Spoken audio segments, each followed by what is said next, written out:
क्या किसी देश के मिनिस्टर अपने देश की न्यूज किसी दूसरे देश के न्यूज़पेपर्स या न्यूज एजेंसीज को लीक कर सकते हैं? क्या वो ऐसा कुछ कर सकते हैं जिससे उनके संबंध एक देश के साथ खराब हो जाए और वो एक दूसरे देश को वो न्यूज सौंप दे?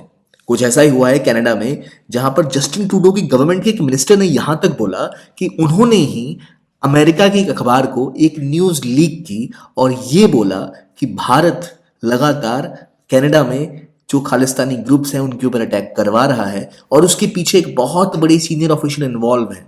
और उस ऑफिशियल का नाम क्या है? तो अमित शाह। ये उनके एक मंत्री ने कहा कि वो उन्होंने माना कि उन्होंने न्यूज लीक की थी वॉशिंगटन पोस्ट न्यूज़पेपर्स को, जो अमेरिका का अखबार है। आइए जानते हैं इस कहानी की पूरी डिटेल कि क्या है ये और क्यों ये न्यूज अगेन एक बहुत बड़ा आरोप मढ़ती है कनाडा की सरकार और उनकी पॉलिसीज के ऊपर। कनाडा के मिनिस्टर्स ने ये कहा है कि उन्होंने अमित शाह के रोल को कंफर्म किया। उन्होंने कहा कि हाँ, उनका रोल था खालिस्तानीज की किलिंग के ऊपर। और रियलिटी ये है कि अभी तक कनाडा ने इंडियन गवर्नमेंट को कोई सबूत नहीं दिया है। एक असैसिनेशन के साथ जिसके ऊपर आरोप लगाने में कनाडा की प्राइम मिनिस्टर ने पब्लिकली आकर पार्लियामेंट के पास ये बोलने में देर नहीं लगाई कि इसके पीछे इंडिया का हाथ है। और वो किलिंग थी किसकी? तो हरदीप सिंह निज्जर की। ये व्यक्ति हरदीप सिंह निज्जर भारत में एक वांटेड टेररिस्ट है। इसकी हत्या होती है कनाडा में और इस हत्या के पीछे आरोप लगाया जाता है कि इंडियन गवर्नमेंट इन्वॉल्व है, इंडियन गवर्नमेंट के कुछ ऑफिशियल्स इन्वॉल्व हैं। और उन ऑफिशियल्स में नाम जाता है भारतीय होम मिनिस्टर अमित शाह का। और ये न्यूज पब्लिश होती है अमेरिका के अखबार वॉशिंगटन पोस्ट में। जबकि ये इन्वेस्टिगेशन ना कि कनाडा की सरकार ने पूरी की, ना उन्होंने भारतीय सरकार को कोई सबूत दिए, तो फिर वॉशिंगटन पोस्ट को ये खबर मिली कहां से?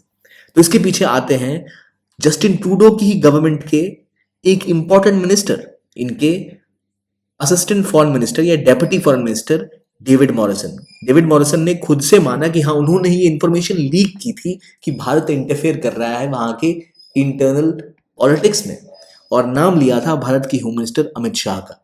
और अभी तक कोई भी देश किसी दूसरे देश के इतने हाई लेवल मिनिस्टर का नाम लेने से पहले इन्वेस्टिगेशन कंप्लीट करता है, पुख्ता सबूत देता है, ग्लोबली मीडिया के साथ शेयर किए जाते हैं, वो भी अपने देश की, ऐसा नहीं किसी और देश के साथ। तो क्या कनाडा की ये कोशिश थी कि भारत और अमेरिका के संबंध भी बुरी तरह प्रभावित हो जाएं इस कॉन्फ्लिक्ट के बीच में जो कनाडा भारत के बीच में है? वही जो दिक्कतें हैं वो इंडिया कनाडा, कनाडा अमेरिका के बीच में भी और भारत अमेरिका के संबंधों के बीच में फैल जाए। इस चीज की शुरुआत असल में बहुत सालों पहले हो चुकी है। जस्टिन ट्रूडो लगातार अपनी सरकार में और अपने सरकार के अलग अलग पार्टनर पार्टीज के थ्रू पूरे कनाडा में खालिस्तानी एलिमेंट्स को सपोर्ट कर रहे हैं। इंडियन प्राइम मिनिस्टर के पुतले जलाए जाते हैं, इंदिरा गांधी की हत्यारों को सेलिब्रेट किया जाता है, खालिस्तानी टेररिस्ट को वहां पर सेलिब्रेट किया जाता है। जगमीत सिंह की पार्टी एनडीपी खुलेआम खालिस्तानी को सपोर्ट करती है। जो आतंकवादी इंडिया में वांटेड है उनको पनाह दी जाती है, उनके खिलाफ कोई एक्शन नहीं लिया जाता। और चीजें यहां तक खराब हो जाती हैं कि जब जस्टिन ट्रूडो इंडियन गवर्नमेंट की इन्वॉल्वमेंट की बात करते हैं, उसके बाद दोनों ही देश एक दूसरे के डिप्लोमेट्स को एक्सपेल कर देते हैं। यानी हाल में तो भारत के जो एम्बेसडर थे कनाडा के हाई कमिश्नर, उन्हें भी वापस बुला लिया गया। इसका मतलब वीजा सर्विस से सारी सुविधाएं बंद। और दोनों ही देश के बीच में डिप्लोमेट एक्सपेल करने की दूसरी घटना है। ऐसे कुछ समय पहले भी ऐसा हुआ था और कंसिस्टेंटली ये चीजें बढ़ती ही जा रही हैं। जहां तक जस्टिन ट्रूडो ने यह भी माना कि उन्होंने निज्जर के केस में अभी तक कोई सबूत उन्हें नहीं मिले थे। जब उन्होंने ये साबित किया था, उन्हें कुछ इंटेलिजेंस मिली थी, केवल इंटेलिजेंस के बल पर भारत पे आरोप लगाए गए, वो भी पब्लिक मीडिया के सामने।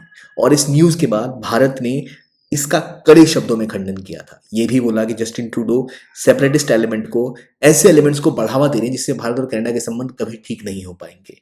ये बातें लगातार भारत के अलग अलग ऑफिशियल्स ने कही। यहां तक कि भारत के जो हाई कमिश्नर कनाडा में थे संजय कुमार वर्मा, जिन्हें वापस बुलाया गया, उन्होंने ये तक बोला कि कनाडा के डीप एसेट्स की तरह खालिस्तानी काम कर रहे हैं और जस्टिन ट्रूडो उन्हें बढ़ावा दे रहे हैं ताकि वो उनके लिए वोट ला सकें। 2% के आसपास कनाडा में सिख वोटर्स हैं, उनको रेडिकलाइज करके उनके बीच में सहानुभूति पैदा करके खालिस्तानी वोटर्स का इस्तेमाल करके उनके लिए और वोट बटोरना, प्लस इसके थ्रू भारत के खिलाफ एक एजेंडा रन करना ताकि वो ज्यादा से ज्यादा वोट समेट सके, ये उनका उद्देश्य है। आज से कुछ समय पहले ही हरदीप सिंह निज्जर की किलिंग के पीछे जो 3 लोग इन्वॉल्व थे, करण बरार, कमलप्रीत सिंह और करणजीत सिंह, कनाडा की पुलिस ने अरेस्ट भी किया था, जिसके पीछे अभी तक कोई पुख्ता सबूत उन्हें नहीं मिले हैं कि भारतीय गवर्नमेंट इन्वॉल्व है। लेकिन लगातार न्यूज में और हर जगह ये खबरें फैलाई जा रही हैं।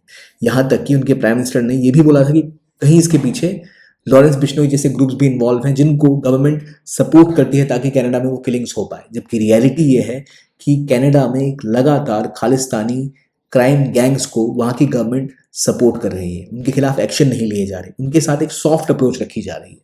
नतीजा ये हो रहा है कि आज कनाडा में गैंग वॉर्स सब ओर बढ़ चुकी है। कनाडा में किसी भी लोकेशन पर खालिस्तानी ग्रुप्स खुलेआम इंडिया के खिलाफ नारे लगाते हैं, इंडिया के बारे में धमकियां देते हैं, यहां तक कि पन्नू जैसे लीडर्स खुलेआम ये धमकियां देते हैं कि वो जहाज और एयरक्राफ्ट्स को अगवा कर लेंगे, लोगों को मौत के घाट उतार देंगे, इंडियंस को वहां से निकल जाने के लिए कहा जाता है और कहा जाता है कि खालिस्तान की डिमांड पूरी होकर रहेगी। और यहाँ हम सबको पता है कहीं ना कहीं खालिस्तानी इन्वॉल्वमेंट भी है, चाहे बात खालिस्तान रेफरेंडम की हो, चाहे बात हो आईएसआई की इन्वॉल्वमेंट की, ये सब सामने दिखता है। गुरुद्वारा जैसी होली प्लेसेस का इस्तेमाल खालिस्तानी मूवमेंट के लिए करना, लगातार एंटी इंडिया एजेंडा को पुश करना, भारतीय हाई कमिश्नर्स की तस्वीरें लगाकर उनको एक डायरेक्ट डेथ थ्रेट प्रोवाइड करना, ये सब किया जा रहा है कनाडा की सड़कों पर, और वहां की गवर्नमेंट आंख मूंद कर इसे देख रही है, कोई एक्शन नहीं ले रही, जो खुलेआम ये दिखाता है कि किस तरह कनाडा और कनाडा की गवर्नमेंट डायरेक्टली इन्वॉल्व है इस चीज को बढ़ावा देने में, जो भारतीय सरकार ने भी बोला है। और इसके पीछे हमें पता है कि इन झंडों में आपको अक्सर पाकिस्तानी झंडे भी दिखेंगे। पाकिस्तान की तरफ से इन लोगों के साथ हमेशा एक सॉफ्ट अप्रोच रखी जाती है, कहा ही जाता है कि पाकिस्तानी आर्मी और आईएसआई इसमें डीपली इन्वॉल्व है इन चीज़ों को पुश करने के लिए। यहाँ तक कि भारत ने यह भी इन्फॉर्म किया था कनाडा को कि कुछ ऐसे आर्म्ड एलिमेंट हैं जो कनाडा में ट्रेन होते हैं भारत के खिलाफ एक्शन लेने के लिए। कई ऐसे बब्बर खालसा जैसे ग्रुप्स जिनको भारत में टेररिस्ट डेजिग्नेट किया जा चुका है, वैसे लोगों को भी पनाह देना एक प्रायोरिटी बन गई है ट्रूडो की गवर्नमेंट की।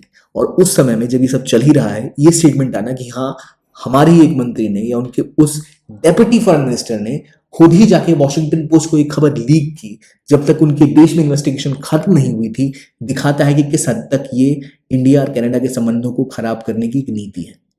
जस्टिन ट्रूडो की गवर्नमेंट अभी माइनॉरिटी में है, सरकार गिरने वाली थी, कनाडा में इलेक्शंस होने वाले हैं, वो लगातार इस मुद्दे को भुनाना चाहते हैं ताकि वो दिखा सके कि कैसे कनाडा अंडर थ्रेट है इंडिया से और वो इंडिया से स्ट्रांगली लड़ रहे हैं।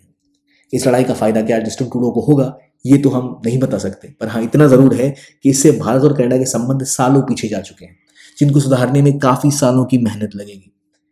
आई होप ये चीजें आगे सुधरे और भारत और कनाडा के संबंध बेहतर हो, लेकिन जस्टिन ट्रूडो की गवर्नमेंट के रहते ये होता अब संभव नहीं दिख रहा है, क्योंकि सीधा किसी मंत्री के ऊपर आरोप लगाना इतनी बड़ी कॉन्स्पिरेसी का बिना किसी सबूत के ये साबित करता है कि कनाडा बिल्कुल भी, और कनाडा में जस्टिन ट्रूडो खासतौर पे बिल्कुल भी इस बात को लेकर गंभीर नहीं है कि भारत और कनाडा के संबंध किस हद तक खराब हो सकते हैं।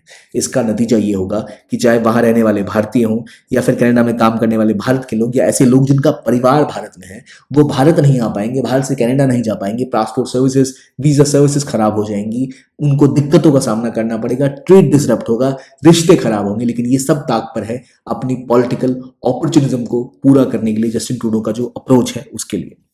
और कनाडा की डिटेल जो उन्होंने लीक की ये उनकी खुद की ग्लोबल मीडिया में हंसी उड़ाता है। आई होप चीजें सुधरें, पर अभी तो ये न्यूज यही है और देखते हैं आगे क्या होता है। Thanks for watching, keep on watching ज्ञान कोश।